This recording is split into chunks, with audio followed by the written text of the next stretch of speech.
Hello दोस्तों, नमस्कार। आप सभी का हमारे यूट्यूब चैनल पर स्वागत है। यदि आप लोग क्लास 12 फीस के स्टूडेंट हैं और 2024 में बोर्ड परीक्षा देने वाले हैं, तो आज का वीडियो आप सभी लोगों के लिए बहुत ही ज़्यादा महत्वपूर्ण होने वाली है। क्योंकि यदि आप लोग हमारे चैनल से रेगुलर जुड़े हुए हैं तो आपको पता होगा कि हमारे यूट्यूब चैनल पर क्लास 12 फीस की पूरी किताब से आपको जो सबसे ज़्यादा महत्वपूर्ण लघु उत्तरीय प्रश्न होते हैं, जो कि आपके बोर्ड परीक्षा में 2 और 3 नंबर के लिए आते हैं, उन प्रश्नों की सीरीज चल रही थी। और अभी तक इस सीरीज के अंतर्गत अभी तक हम लोगों ने पार्ट नंबर 10 तक देख लिया था।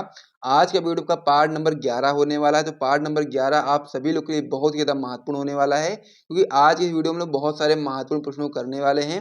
तो इसीलिए आप लोग वीडियो को शुरू से लेकर के अंतिम तक देखिएगा। और साथ ही में यदि आपको वीडियो पसंद आएगी तो वीडियो को लाइक और चैनल को भी सब्सक्राइब कर दीजिएगा, इसी प्रकार के और भी महत्वपूर्ण वीडियोस को पाने के लिए।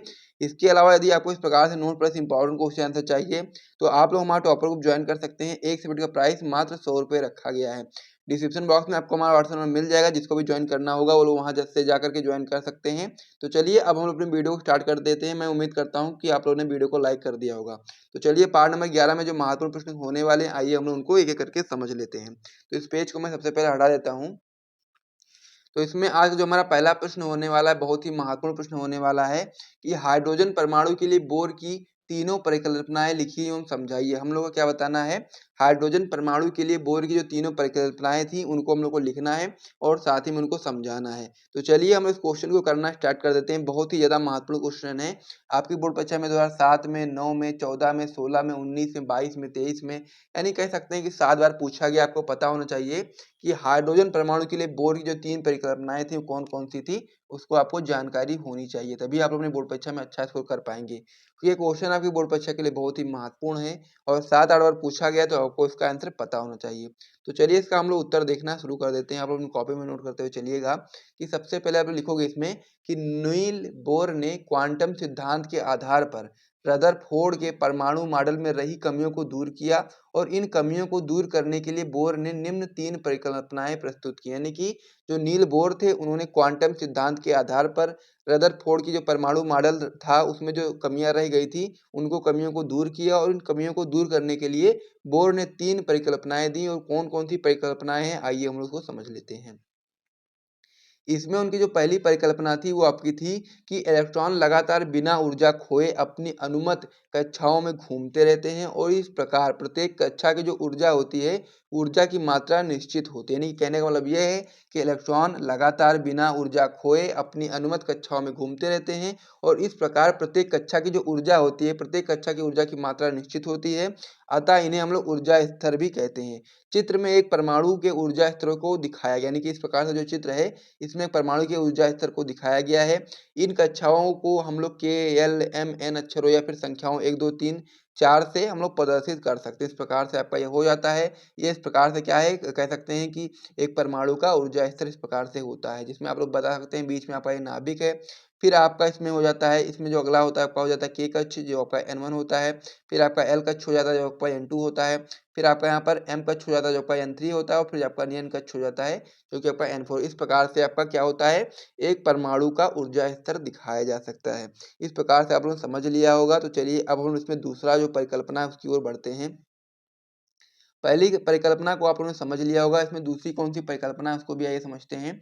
तो इसमें आप लोग बताओगे कि इलेक्ट्रॉन केवल उन्हीं कक्षाओं में घूम सकता है जिनमें कोणीय संवेग MBR का जो मान होता है वो h/2π का पूर्ण गुणज होगा। यानी कहने का मतलब ये है, जो इलेक्ट्रॉन होता है वो केवल उन्हीं कक्षाओं में घूम सकता है जिसमें कोणीय संवेग MBR का जो मान होता है वो h/2π का पूर्ण गुणज होगा। यानी कि MBR बराबर आपका क्या हो जाएगा, NH/2π। जहाँ पर जो आपका n होता है, n आपका एक पूर्णांक है, जहाँ अर्थात यानी कि n का जो मान होगा 1, 2, 3, 4 ऐसे ही हो सकता है। तो इस प्रकार से इसे भी आपने समझ लिया होगा। आगे आप उसमें बताएंगे कि जिसे कक्षा की क्रम संख्या या मुख्य क्वांटम संख्या कहते हैं। इस प्रकार बोहर ने माना कि जो इलेक्ट्रॉन होते हैं वो नाभिक के चारों कुछ निश्चित कक्षाओं में घूम सकते हैं। इन कक्षाओं को हम लोग क्या बोलते हैं, स्थायी कक्षाएं बोलते हैं। तो इस प्रकार से यह जो क्वेश्चन था, इसमें हम लोगों ने दूसरा पॉइंट जो था उसे भी समझ लिया है। तो इस प्रकार से दोनों पॉइंट को नोट कर लीजिए। क्वेश्चन आपकी बोर्ड परीक्षा में 3 नंबर के लिए आएगा, उससे कम में ये नहीं आएगा। तो तीसरा पॉइंट क्या हो जाता है, आइए उसको भी हम लोग समझ लेते हैं। यहाँ पर आपका हो जाएगा तीसरा पॉइंट कि साधारणतः इलेक्ट्रॉन जो आपके होते हैं वो परमाणु में निम्नतम ऊर्जाओं की कक्षाओं में रहते हैं। यह अवस्था उनकी मूल अवस्था कहलाती है और जब इलेक्ट्रॉन अपनी कक्षा से उच्च ऊर्जा वाली कक्षा में जाता है तो ऊर्जा का अवशोषण होता है, तथा जब इलेक्ट्रॉन अपनी कक्षा में जाता है तो ऊर्जा का उत्सर्जन होता है। इस प्रकार से आपको समझना है। अर्थात किसी परमाणु द्वारा ऊर्जा का अवशोषण या उत्सर्जन केवल तभी किया जाता है जब इलेक्ट्रॉन एक ऊर्जा स्तर से दूसरे ऊर्जा स्तर तक जाता है। यानी कि आपका हो जाएगा डेल्टा ई बराबर आपका हो जाएगा E2 माइनस E1 बराबर Hc अपान में लेमडा। इस प्रकार से आपका हो जाएगा, जहां पर जो आपका E2 बराबर N बराबर 2 है, यानी कि इस स्तर की जो ऊर्जा होगी, फिर आपका क्या हो जाएगा E1 बराबर N बराबर 1 आपका जो होगा वो इस स्तर की ऊर्जा की कक्षा की त्रिज्या जितनी अधिक होगी ऊर्जा का मान भी उतना ही अधिक होगा। इस प्रकार से आप लोगों ने बोर की जो 3 परिकल्पनाएं थी उसे आप लोगों ने समझ लिया है। तो इसे आप लोग नोट करना चाहो तो नोट कर लीजिए। फिर हम लोग अगले क्वेश्चन की ओर बढ़ते हैं। इंपॉर्टेंट क्वेश्चन है, आपके बोर्ड परीक्षा में 7-8 बार पूछा गया, तो आप लोग बिल्कुल भी इसे मिस मत करिएगा। फिर हम लोग अगले क्वेश्चन की ओर बढ़ते हैं। अगला जो हमारा क्वेश्चन होता है, ये भी आपका बहुत ही महत्वपूर्ण क्वेश्चन होता है कि रदरफोर्ड के परमाणु मॉडल की व्याख्या कीजिए तथा इनकी कमियों का उल्लेख कीजिए। यानी कि हम लोग को इसमें क्या बताना है, हम लोग को इसमें रदरफोर्ड की परमाणु मॉडल की व्याख्या करनी है और साथ ही में उसकी कमी को भी बताना है। यहाँ पर इंपॉर्टेंट क्वेश्चन 2015 में, 19 में, 20 में, 23 में 3-4 बार पूछा गया है। आपको पता होना चाहिए कि रदरफोर्ड का परमाणु मॉडल आखिर क्या था, उसकी व्याख्या हम लोग को बतानी है और साथ ही में इनकी कई कमियों को भी यहाँ पर उल्लेख करना है। तो सबसे पहले आप बताएंगे कि प्रत्येक परमाणु का समस्त द्रव्यमान तथा समस्त धनावेश परमाणु के केंद्र पर 10 की घात -15 मीटर त्रिज्या के सूक्ष्म गोलाकार स्थान में रहता है, जिसे हम लोग क्या बोलते हैं, जिसे हम लोग नाभिक बोलते हैं। मैं फिर से रिपीट करता हूँ कि प्रत्येक परमाणु का समस्त द्रव्यमान तथा समस्त धनावेश परमाणु के केंद्र पर 10 की घात -15 मीटर त्रिज्या के सूक्ष्म गोलाकार स्थान में रहता है, जिसे हम लोग नाभिक कहते हैं। आगे हम बता सकते हैं कि नाभिक के चारों ओर 10 की घात -10 मीटर कोटि की त्रिज्या वाले खोखले गोले में इलेक्ट्रॉन वितरित रहते हैं और इन इलेक्ट्रॉनों का कुल जो ऋणावेश होता है वो नाभिक के धनावेश के बराबर होता है। फिर इनकी अगली पॉइंट इसमें आप बता सकते हैं कि एक इलेक्ट्रॉन, यानी कि ये इलेक्ट्रॉन जो आपके होते हैं वो नाभिक के चारों ओर विभिन्न वित्तीय कक्षाओं में चक्कर लगाते रहते हैं, जिसके लिए आवश्यक अभिकेंद्र बल इलेक्ट्रॉन और नाभिक के बीच स्थिर वैद्युत आकर्षण बल से प्राप्त होता है। तो इस प्रकार से हम लोगों ने रदरफोर्ड का जो परमाणु मॉडल था उसे तो समझ लिया है। अब हम लोग रदरफोर्ड के परमाणु मॉडल की जो एक कमी है उसको भी हम लोग देखेंगे, तो इसे आप लोग कॉपी में नोट कर लीजिए। फिर अगले पेज पे बढ़ते हैं, वहां पर हम लोग रदरफोर्ड के परमाणु मॉडल की कमी को समझते हैं। तो उम्मीद करता हूँ कि इसे आप लोगों ने नोट कर लिया होगा और साथ ही में यदि आपको यहाँ से वीडियो पसंद आया है तो लाइक और चैनल को सब्सक्राइब करना बिल्कुल भी मत भूलिएगा। तो अब हम लोग इसमें देख लेते हैं रदरफोर्ड की मॉडल की जो कमियां थी उसको समझ लेते हैं। तो इसमें आप लोग बताएंगे कि परमाणु के स्थायित्व के संबंध में उनकी जो कमी थी उसको समझते हैं। तो इसमें आप लोग बताओगे कि नाभिक के चारों ओर घूमते इलेक्ट्रॉनों में अभिकेंद्र त्वरण होता है और वैद्युत गति विज्ञान के अनुसार त्वरित आवेशित कण जो आपका होता है वो वैद्युत चुंबकीय तरंगों के रूप में लगातार ऊर्जा उत्सर्जित करता है।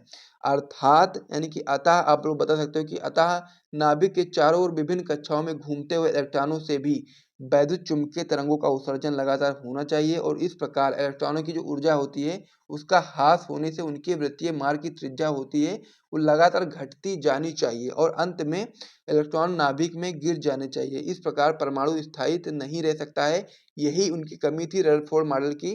कह सकते हैं कि इसमें क्या होता है कि परमाणु के स्थायित्व नहीं रह सकता। इस प्रकार से आप समझ गए होंगे, तो इसे भी नोट कर लीजिए। फिर हम लोग इसमें अगले क्वेश्चन की ओर बढ़ते हैं। अब जो हमारा इसमें अगला क्वेश्चन हो जाता है बहुत ही ज़्यादा महत्वपूर्ण क्वेश्चन होता है कि व्यतिकरण से आप क्या समझते हो और प्रकाश के व्यतिकरण के लिए आवश्यक शर्तें भी हम लोग को इसमें बतानी है। बहुत ही ज़्यादा महत्वपूर्ण क्वेश्चन आपकी बोर्ड परीक्षा में बहुत बार पूछा गया है।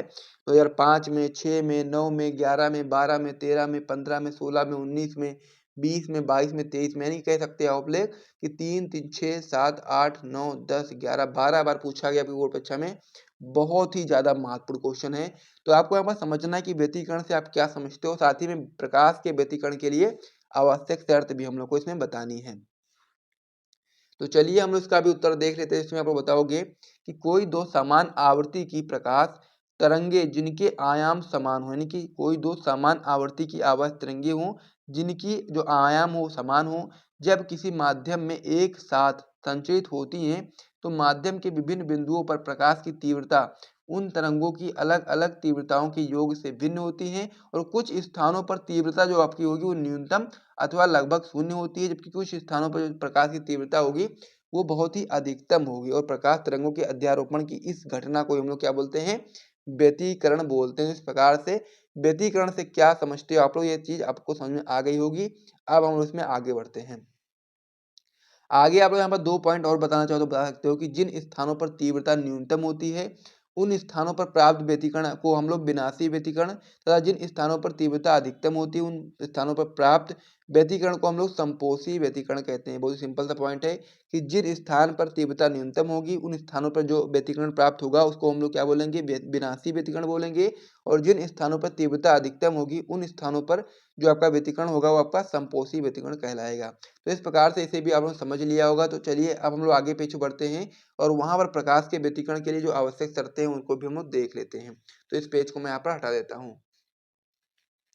अब इसमें जो हमारा अगला पॉइंट हो जाता है कि प्रकाश के व्यतिकरण के लिए आवश्यक शर्त है, तो उसमें आप बता सकते हैं पहला पॉइंट कि दोनों प्रकाश स्रोत कला संबंध होने चाहिए, अर्थात दोनों तरंगों के बीच कालांतर समय के साथ नियत रहना चाहिए। बहुत ही सिंपल सा पॉइंट है कि दोनों प्रकाश स्रोत कैसे होने चाहिए, तो आप लोग बता सकते हैं कि दोनों प्रकाश स्रोत कला संबंध होने चाहिए, अर्थात दोनों तरंगों के बीच में जो कालांतर समय हो वो समय के साथ नियत रहे, यानी कि जो कालांतर हो समय के साथ नियत रहना चाहिए। दूसरा पॉइंट इसमें बता सकते हैं कि दोनों तरंगों की आवृत्तियां अथवा तरंगदैर्ध्य बराबर होनी चाहिए। दूसरा पॉइंट भी इंपॉर्टेंट है कि दोनों तरंगों की जो आवृत्तियां होती हैं तथा तरंगदैर्ध्य होता है वो बराबर होनी चाहिए। तीसरा पॉइंट आपका इसमें हो जाता है कि अच्छे व्यतिकरण के लिए दोनों तरंगों के आयाम बराबर होने चाहिए, यानी कि जब आप लोग अच्छा व्यतिकरण प्राप्त करना चाहते हो तो उसके लिए दोनों तरंगों के जो आयाम होते हैं वो बराबर होने चाहिए। और जो आपका इसमें चौथा और लास्ट पॉइंट होता है कि अच्छे व्यतिकरण के लिए प्रकाश स्रोत बहुत संकीर्ण होने चाहिए। तो इस प्रकार से प्रकाश के व्यतिकरण के लिए जो आवश्यक शर्तें थी उसे भी आप लोगों ने समझ लिया है। तो इस प्रकार से इस वीडियो में यदि आपको समझ में आया है और वीडियो अच्छा लगा है तो वीडियो को लाइक कर दीजिए, साथ में चैनल को भी सब्सक्राइब कर दीजिए। फिर हम लोग मिलेंगे नेक्स्ट वीडियो में, तब तक के लिए जय हिंद।